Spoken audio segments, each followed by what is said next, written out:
Welcome back to Z-Speeds, and thanks for tuning back in.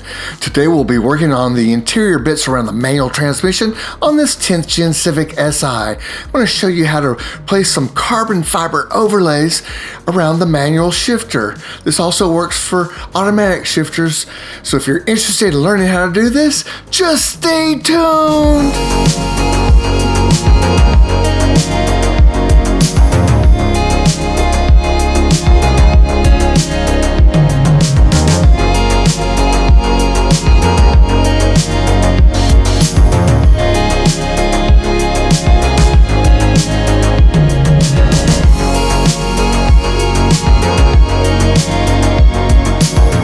Now, before we get started on the install, I just want to give a big shout out to El Pinche 97 on YouTube. He's got a lot of great 10th Gen Civic content on his platform, and he's got a lot of carbon fiber overlays on his interior. Man, it looks good. So I thought I'd check it out to see what the quality was like, and I wasn't disappointed. Synth Carbon has a lot of great carbon fiber overlays, and I was impressed with the quality of their products. Now, on today's install, we'll just be replacing these two carbon fiber overlays around the shifter itself. And you can see there is a very high quality, high gloss, clear coat, UV resistant finish on here that really looks outstanding. I mean, it's just super glossy. I'm very impressed with the finish, and that the carbon fiber itself is very thick and not flimsy at all. So it's very high quality. Now, during this install, I will be removing the plastic panel around the shifter assembly. You do not have to do this to install these carbon fiber overlays on your car, but I want to get a good thorough cleaning on this plastic panel. Now, if you're wondering why I'm placing carbon fiber overlays around the shift knob, it's because of this damage to this painted surface here. Over time, it's gotten scratched up, and I know a vinyl wrap's probably not going to hold up like a carbon fiber overlay will to this area, and it just is going to be much more durable since that area gets a lot of wear. So these parts fit perfectly. I'm just test fitting them right now, and it's a great fitment here. Also, the color matches the panel itself, so the color of the carbon fiber overlays perfectly matches the gray sides of this shift knob assembly. So I'm really happy about that. They really did their research on here when they put these together, and it just all matches up great. Now, I also have a Mugen knockoff shift knob assembly. It is real carbon fiber with a really thick resin on top, and the resin is actually coated the logo, and the logo's underneath so it won't get scratched up. I really like this shift knob. It's only like 30 bucks on Amazon. Obviously it's a knockoff because it's only so cheap, but this is really high quality. It's lasted a long time. It's not gotten scratched up, and I would recommend this. I'll leave a link for that below, but it ties in great with these carbon fiber overlays. I think the whole setup should have come like this from the factory. This really looks good like this. So if you're wondering about that shift knob, that's where I got it, from Amazon. Now, if you're going to be removing the plastic panel around the shift knob assembly, I'm going to recommend that you use a plastic panel removal tool. You can see I've got a big assortment here. I'm going to pick something out that I think will fit really well. You could get these really cheap on Amazon. It's really a great item to have, especially in a different assortment like this. I'll leave a link below, but if you're taking any of your interior parts out, you definitely don't want to scratch up the plastic panels at all by using any type of screwdrivers or metal objects. These just are a lot safer, so I'd recommend you use one of these on your plastic panels. Okay, if you're going to remove the panel, you're going to need to remove the stick shift knob, and we're going to start off by pulling down on the stick shift boot, and we're going to grab that metal ring that's just underneath the shift stick knob, and we're going to apply some pressure, downward pressure. You may need to rotate it side to side to get to break loose. It took me a few minutes, or about 30 seconds, to break that loose, so I made it look a little easier, and it really is, but it did pop loose. And now I'm going to use a open-end 14mm wrench to stabilize this nut right here, and then rotate my shift knob counterclockwise to break it loose, and that was pretty simple. And once you get your knob off, now you can take the nut off, and then we can get the whole assembly out of there. Now you won't have that gold shim on here unless you have an aftermarket shift knob like I do, and that gold shim is causing me to have to slowly but surely work this nut off with the open end wrench here. Now you normally won't have to do this if you don't have an aftermarket shift knob, because that shim's slowing things down. Normally that nut will just literally spin off by hand. So once I get the shim off or out of the way, you can see this nut just spins right off at this point. And now we're ready to go ahead and start removing the whole panel. Okay, now we only have two more panels, this panel and this panel to remove, and we can get this whole little assembly out of the car so we can work on it on my bench. I'm sorry the camera kind of cut the view off. I didn't notice that my point of prying over here, where I'm prying the panel up, is just out of view of the camera, but you see the seam that runs along the panel here. That's where I'm prying in that seam. And once you get the bottom part loose, be careful up here. This could snap off potentially if you pull straight back. You need to put pressure on it to pull forward, not upward, but towards you actually. So you can see I worked it, my little tool in that area, and that could snap off if you lift up. See that? So you don't want to snap that off. You want to pull forward. Just take your time. Don't go too fast. I've already removed that panel before, so it was kind of easy for me to remove. I've done it before. If you've never removed that panel, it might be a little sticky, so you might want to be very patient with it and work it very slowly. You can see that part came out really easily on the bottom, and now once again you got to be very careful around this area. You want to apply pressure that pulls forward away from the head unit, not upward, but actually forward towards you. And I'm using my little plastic panel removal tool to get in there and help me break it loose. And I was successful there, no problem. I got both those panels out, and now just need a Phillips screwdriver to remove two Phillips screws, one on either side. Very easy access to get to these. Just don't drop them and lose them. Once you get this second screw out, now all we have to do is pry the panel up, which I'm going to show you a good pry point in a second. There's a couple other screws, Phillips screws down there that you do not need to remove. So don't worry about any other screws in this area, just these two right here. So what we're going to do is lift upward on this panel, but you don't want to actually start on the corner here. You want to stay towards the middle. This is a weak area for this panel. I wouldn't recommend that, but right here is a great spot to pry. So pry right here in this area, and you should be able to get this to lift up. Once you do, you can get a little bit of leverage on the whole piece, and then slowly lift up and just kind of wiggle it and shake it until it pops loose. We've got two more points of attachment in the front that are still attached here, so I'm just going to kind of work my way up and just kind of wiggle it, and eventually it does pop loose. Don't get too aggressive. You just don't want to break any plastic tabs off. There you go. Boom, it's loose.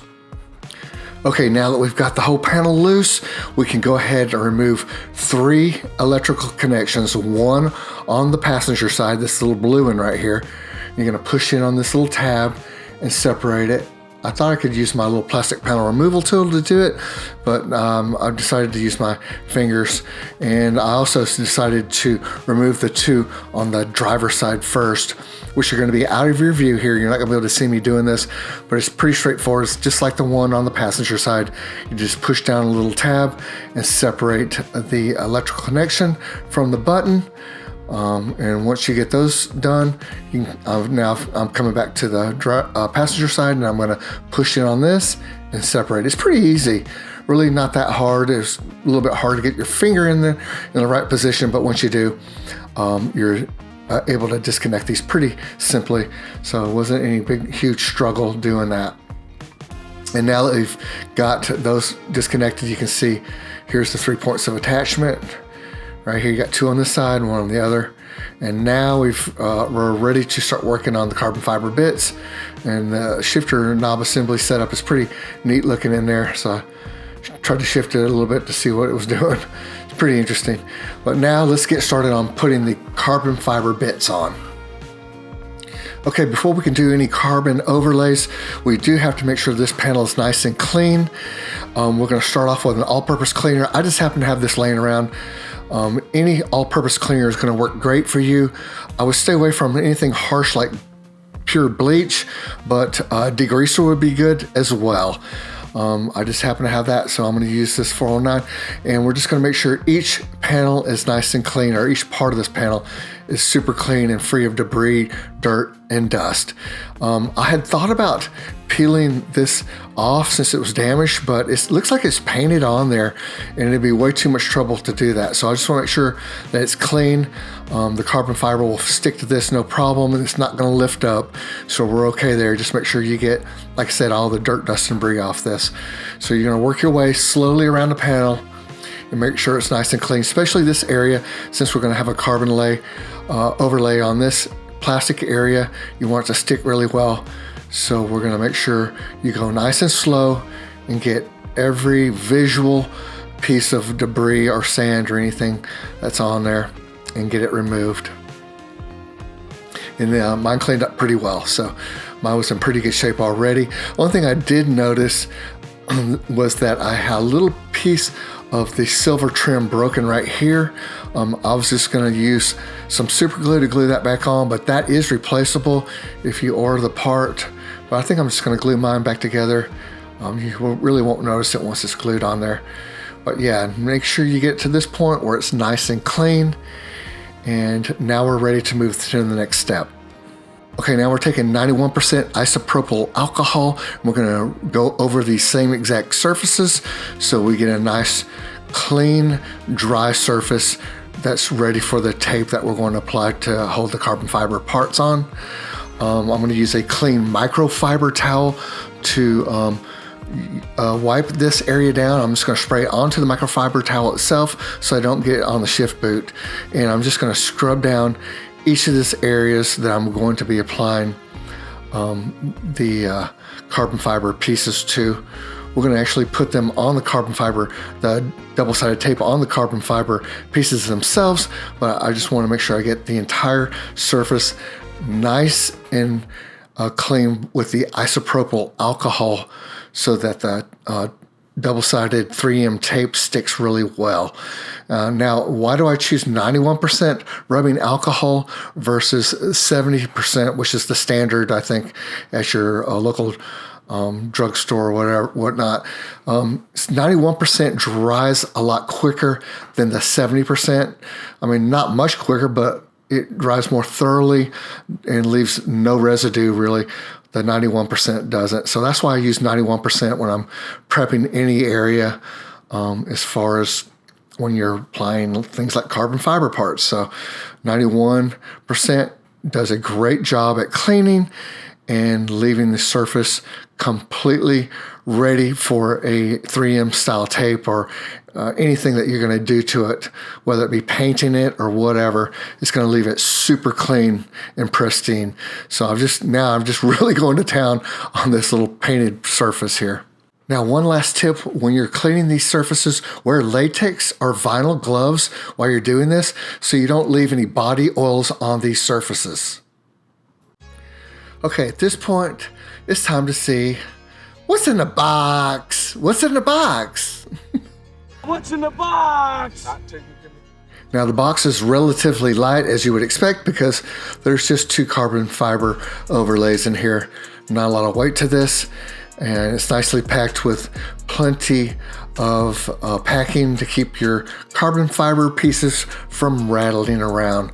And the good news is the carbon fiber pieces are nicely protected. They're not going to get scratched. They both have a foam overlay on each piece, and there's both pieces, and we've got some red 3M tape here, some really nice 3M tape, very sticky stuff, and it's Synth Carbon, like we talked about earlier, is who I got this from, synthcarbon.com. They do have a little 5 or 10% off, I forget, little button you can click that'll give you a little bit of cash off. Okay, so let's check them out one last time before we stick the 3M tape on the back. Very nice. I think the takeaway here is that these are well made with a nice, generous amount of carbon fiber. These are not cheap, flimsy pieces. They're well made, very thick, and sturdy. It's got a nice clear coat with a UV protectant in it so it doesn't sun bleach out. And it should stay nice and beautiful for a long time, hopefully. Very sturdy, durable piece here. I'm impressed with these. I would definitely recommend these. I've not used any other carbon fiber parts before, but I would definitely recommend Synth Carbon here. I think it's worth the money. So what I'm going to use are these little styrofoam pieces that we got in the box to lay these on while I place the 3M tape so I don't scratch anything. And you get a generous amount of 3M tape. Trust me, this stuff is going to work great and you get a lot of it. It's very, very sticky. I'm not going to be able to wear these gloves because as you can see, it's so sticky that it's sticking to my vinyl gloves. So you're going to have to put this on with your bare hands. And I don't think that these carbon parts are going to go anywhere. I think they're going to stay put. No problem with this tape. Okay, you will need a nice sharp pair of scissors to cut the tape with. And as far as placement goes, I think with this piece, we're going to use a strip right across the top here, one on each side, and then a strip across the bottom with a little piece in the center. I think that should be enough. And then with this piece, since it's so thin, one down the center of this piece, one down the center here, and one right across here. That should be more than enough to keep both of these parts right where we want them. Okay, you can see I've already got started. I'm just eyeballing each piece, and I'm using my scissors to make sure I trim it to keep the tape just inside the carbon fiber overlay. You don't want the edge of the tape to go out past the carbon fiber overlay. Stay inside or just a little bit shy. That's the big takeaway here. We don't want to have anything hanging off the edges. So now I'm going to go ahead and get the other edges here, and I'm just going to measure it out by hand. And if you go a little bit too long, it's no big deal.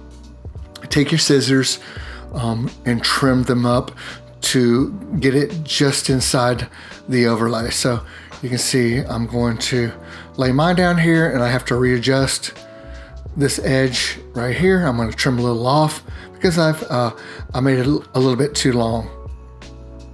So it's pretty easy to adjust as you go along, and you can see that the tape is sticking very well. Just make sure your carbon fiber overlays are nice and dry. Mine were already dry out of the box, so I didn't see any need to do any additional cleaning. So we're almost there. I've got just a couple more pieces here, and then one down the center. You can see how it's come out. It doesn't have to look exactly perfect, but that's very close. It's got pretty much every inch covered, and now you can see I've done the other piece with just 3 strips, and this came out really nice too. So this was really easy to get this piece since it's just 3 strips. So now we've got both of our carbon fiber overlays are now ready to be placed on the shift knob assembly panel, and they should stick really well. We've got every inch covered. Okay, as far as a heat gun goes, there's a theory that this really helps the 3M tape warm up and adhere to the carbon fiber piece. And I can see that happening if you're working with temperatures under 60 degrees outside and you're applying panels to the outside of your car. But when it comes to interior pieces like these pieces, I think it's overkill.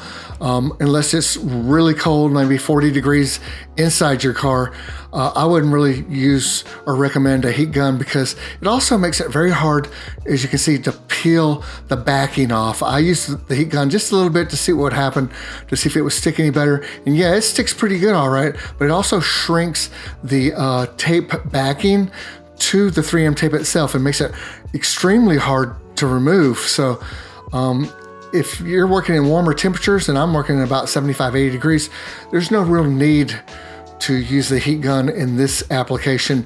I think it's really good for exterior applications and for temperatures under 60. Okay, we're gonna start at the bottom of the shift knob boot itself. We're gonna make sure that this squares up really well, these two little corners. And once we get those laid in there, we can just drop the whole thing. As you can see, I'm doing right here, and the fitment's really good anyway, so it's gonna be pretty hard to mess up the fitment. But yeah, this thing lined up perfect. And now what we're gonna do is go around every square inch of the 3M tape and press it down, give it a minute or two, go all the way around, then come back after a minute and do it again, just to make sure you've got the tape to adhere really well. This came out beautiful, and it's sticking really well, so this looks really nice. Now, if you're having any issues removing the red backing off the 3M tape, I'm going to recommend a small metal pick to pick at the very corner of it to see if you can lift it up that way, or a small flathead screwdriver. Once you get the very corner lifted up, you should be able to grab a hold of it with your fingers and pull it off that way. I did have a little issue with the red backing sticking really almost too well. So once you get to this point where you're about to place this piece in, make sure the very bottom lines up and the top as well, and just press it straight down on there. You really can't go wrong because the fitment's incredible to begin with. So look at that. It just came out perfect. And this is a really great carbon fiber overlay. Pedro, how do you feel about that one? That looks pretty sweet. That looks awesome. So if you remove the panel, just place it back in the exact same way you took it out, and you shouldn't have any problems with that. And you can see the results are excellent here. This is a really nice carbon fiber overlay. It looks legit. It looks like it should come from the factory like this. Just well crafted. You know, I'm not big on aesthetic stuff. I like more power mods for the engine. I like doing stuff like that on the engine, but as far as aesthetic stuff goes, this is excellent quality here. So I'm real impressed with this. I'm glad I did it. I would do it again if you gave me a budget to do the interior, the whole interior with this. I would probably do a lot of the interior parts with these carbon fiber overlays. They've got quite a few different pieces to go on the inside of your 10th gen Civic, so you can check it out on their website if you want to add more to it. But this first install really came out looking nice, so I'll probably add a few more carbon bits later on. So if this video helped you out, don't forget to give me a big old fat thumbs up. Until next time, just keep on repairing.